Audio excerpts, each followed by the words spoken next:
Hello and welcome again to another episode of Ebenezer Moment mini-series. We are looking at mini-series and the title of this mini-series is Prevention is Better. Prevention is better.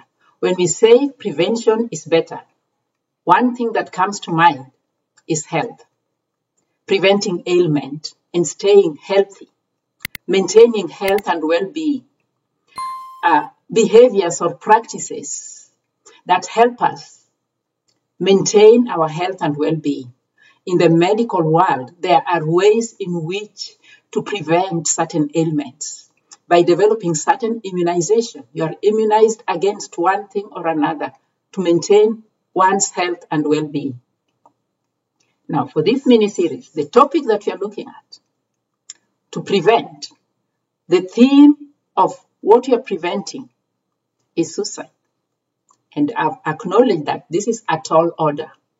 How do you prevent something that is not considered an ailment? And it's not something that you can study and understand and know how to prevent it. You can say you'd prevent war by maintaining peace, by dialogue, by finding ways of common ground. You can prevent certain illness by developing an immunization that when put into a body will help the body detect and fight that ailment. How do you prevent suicide though? The path you have chosen is to have conversations on mental health from different perspectives. Mental health, how to maintain our mental health and well-being.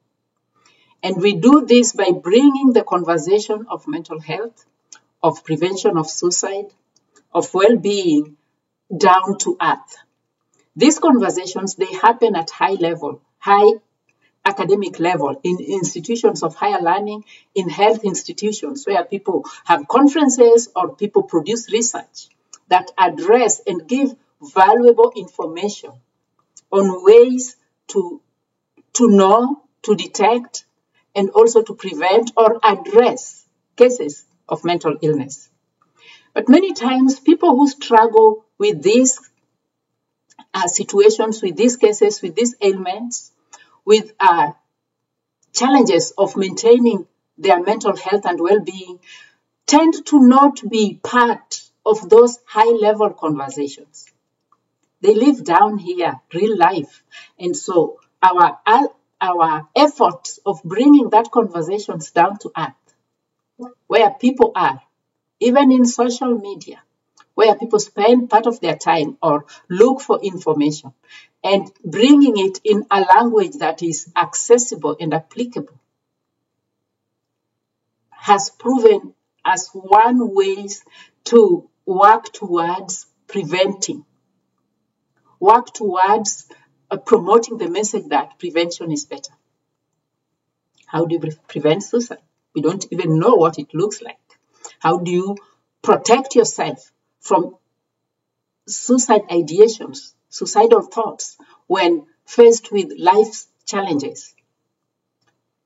I admit that is not something that I can claim to have knowledge of.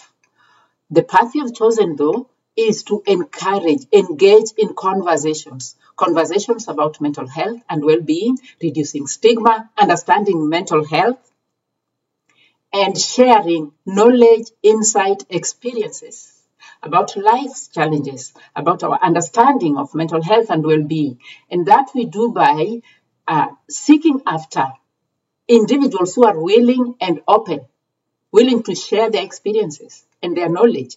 And last week, we had these students from Maseno University, Odera Kango campus. They started the conversation of how religion can be a resource in mental health and well-being. They shared their experiences, their knowledge. We want to continue that conversation. I want to just mention something about understanding religion or spirituality, depending on how you understand it. The broader sense of understanding religion is looking at what spirituality is, how it has been defined or understood.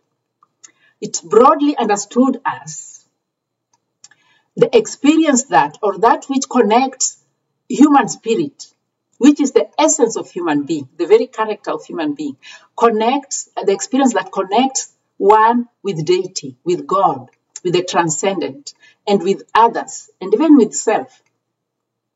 And some explore and express their spirituality through religion, through a religious practice, through a religious organization. And sometimes the word spirituality and religion are used as one and the same, but one is broader, and religion falls under the broader umbrella of spirituality. So how can spirituality, religion, faith practice, or beliefs be a resource for mental health and wellness? How can it be helpful in one case? And sometimes we have encountered situations where it's harmful for individual mental health and well-being. Let us continue conversation with these young people as they talk about their own experiences and they look at all sides of spirituality and religion, the benefits, the resource and support for well-being, and when it becomes a challenge, the setbacks, situations where it contributes to people's challenges with their mental health and well-being. Join me as we listen to the lived experiences, knowledge and insight from students of Maseno University, Oderakango campus. Ebenezer.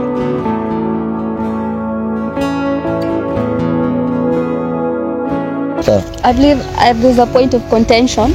For me, I think as much as religion contributes to bringing more mental health problems, there's still positive ways in which religion can boost the mental health of people. I do agree. I agree, for example, with Karl Marx when he says that poor people do not want to work. They believe that God will come and bring food from them from whenever. So if you are told you are a poor person and you cannot work just to earn that food, you will definitely go through mental stress because you don't know what to eat. Yeah. But I believe that as much as people believe God will take care of their problems, that is where religion now causes mental issues. And I believe it's because people do not know how to perceive religion. You do not perceive religion faith as a way that God will bring everything to your table. You have to go and work for it. And people do not think that way. So I believe religion brings a lot of mental crisis. But still, on the other hand, I believe that today, in today's modern world, religion is bringing a lot of hope to people. Because there's a lot of challenges that people go through. And religion does not necessarily mean Christianity. Religion is broad. There's Muslim and there's Hindu and all those kinds of. There's traditional religion. And in all those religions, people believe in a supreme being that is there to help them. People perceive God as that good, supreme human being who understands their problem. And he's there to help them with all that they are going through. So I believe that that supreme being brings hope to people. And people want to live because there's that hope, there's that faith. So religion for me plays either roles. It can bring people mental crisis, and at the same time it can curb mental crisis. Yeah. Okay. I also support Esther on what she's saying, because personally I believe that religion fosters virtues such as love, compassion, care, and respect and stuff. So I just think that people who are religious enough have that might to help others. Okay, I care about your feelings, and when I care about your feelings, I won't hurt you. And mental health issues include the anxieties, depression, and I just think religion is playing such a big role in shaping people's how they think, how they care about each other. And through that, people are able to live in a safe environment at the same time, because there are those virtues of love, compassion, care, respect and stuff. So I believe what you mean is that religion helps us develop in certain virtues, humanities such as love, care, respect.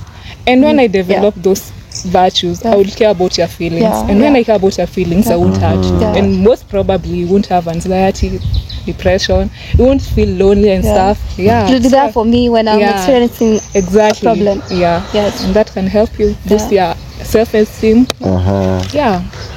And to add on, like when we talk of religion, when we read the Bible, the Bible is the basic where we go to and look what is religion, how should, as a Christian, how should we live. When we talk of religion and faith, we say faith without action is it is then religion that God see as perfect and pure is to go and visit those who are in need in the hours of need and to keep oneself from and free the things of this world.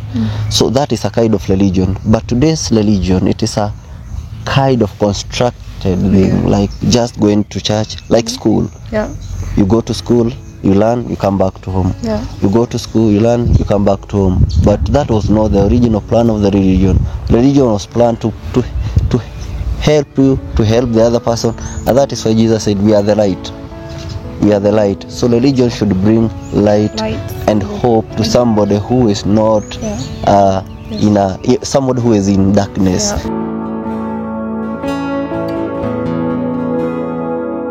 Thank you for sticking around.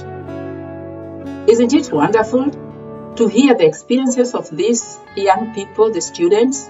As they bring their knowledge, they tackle very important knowledge. But they say it from their own perspective and their own lived experience. And weigh in about their own religion, their own beliefs, their own practices. David mentioned that he quoted from the Bible where the religion that was promoted by Jesus was the religion that brings healing, that helps people, that brings life-giving, not life-limiting. I want to read from the Bible, 3 John 1:2, that says, "Beloved, I pray that all may go well with you and that you may be in good health, even as your soul is well." The hope and the goal is to promote health and well-being, to engage in conversations about mental health and well-being, to address situations that prove to be challenging, even harmful to our mental health and well-being, and sometimes identify and shed light on some certain religious practices, beliefs, spirituality that is not promoting, that does not promote our health and well-being, that is not life-giving, life-enhancing, and find ways to engage religion and spirituality, aspects of religion and spirituality that promote our health and well-being. Research demonstrates that religion, religious practice, helpful spirituality is aligned with good health and well-being. How can we tap into that positive aspect of religious practice, of spirituality, for the purpose of our own health and well-being? I hope and pray that whatever your practice is, the religion or your spirituality or your faith practice, whichever it is, that you can go back and look closely and see what disciplines in that practice, your spiritual disciplines, your religious beliefs, what aspects of that you can tap into to enhance your health and well-being. And together, let's keep the conversation going in an effort to reduce stigma, to shed light on mental health, to encourage each other, share our experiences, support each other, and keep ourselves well and remind ourselves that suicide is not a solution. It is a permanent solution to a temporary problem. Let's find better solutions to our temporary problems. Problems of anxiety, depression, stress. Let's find other solutions that will keep us around and keep us engaged, keep us informed, and keep us supporting each other. Till next time, join us in this mini-series. We want to hear from you.